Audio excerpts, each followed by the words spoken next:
99% of people don't know these secrets, but here's the scary part: you've already obeyed them. Think about it.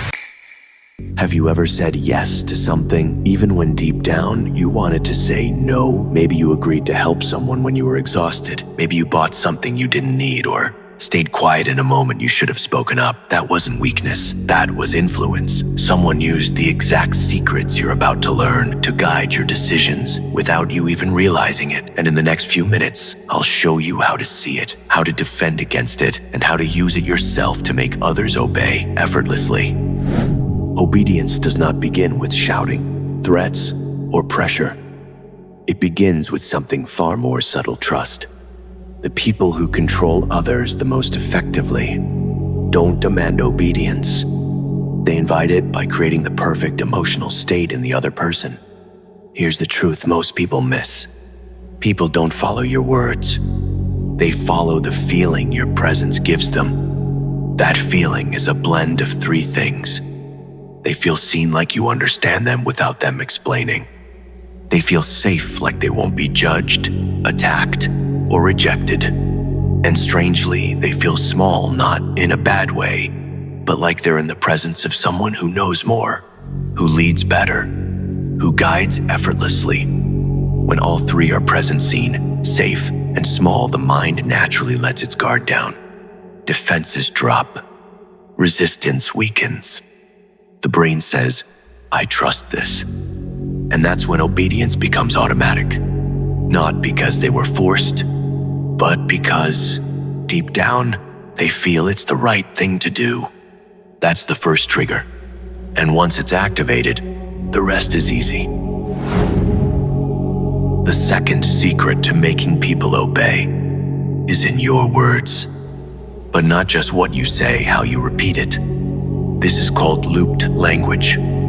It means using the same idea more than once, but in slightly different words, just enough to sound fresh, but still familiar.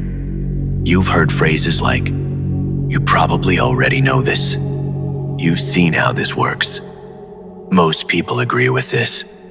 These aren't just sentences. They are mental shortcuts. The brain hears them and relaxes. It nods. It stops resisting. Why? Because the words feel like truth even when they're not. They create a soft, slow yes in the mind, a pattern of silent agreement. And once you get someone to agree even a little, even quietly, you create momentum. And momentum makes them keep agreeing until they stop thinking. That's the power of the loop.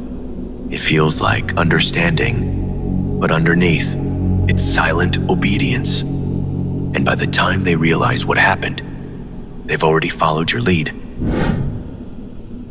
The strongest form of mind control is the kind you can't see.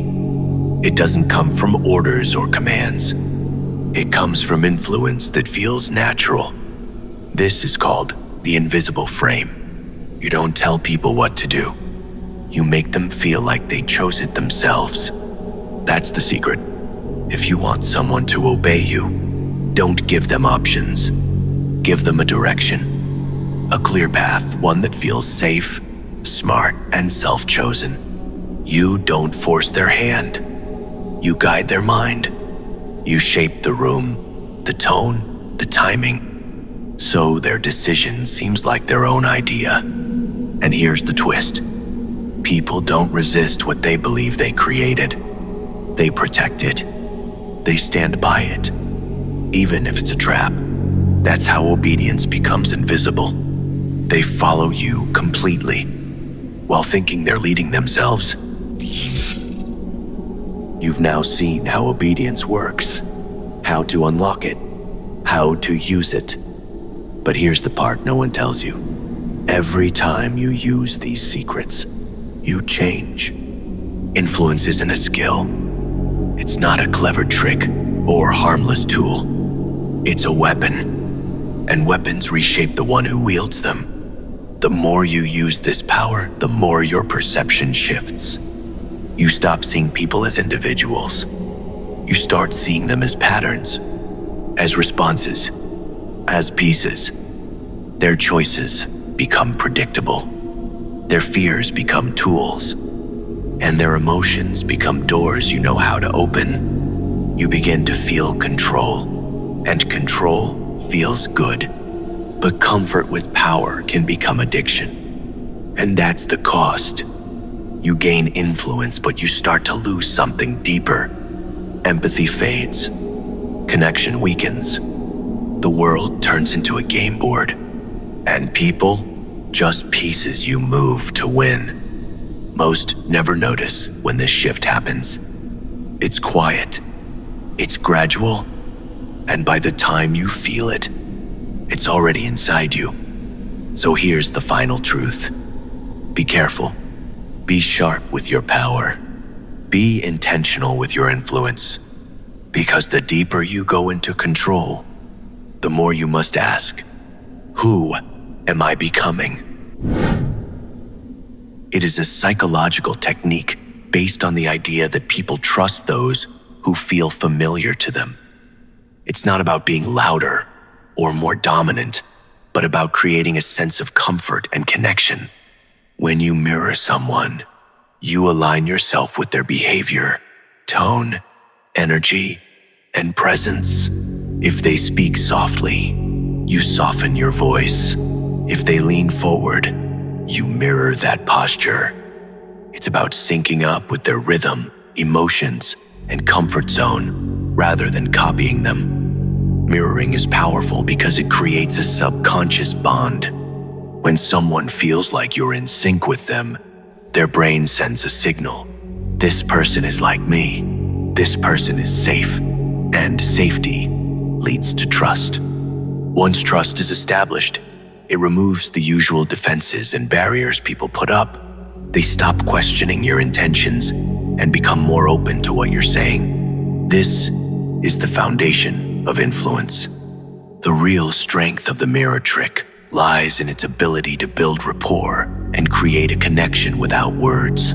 It's not about dominating the conversation or using forceful persuasion. Instead, it's about creating an unspoken connection that makes the other person feel understood and comfortable.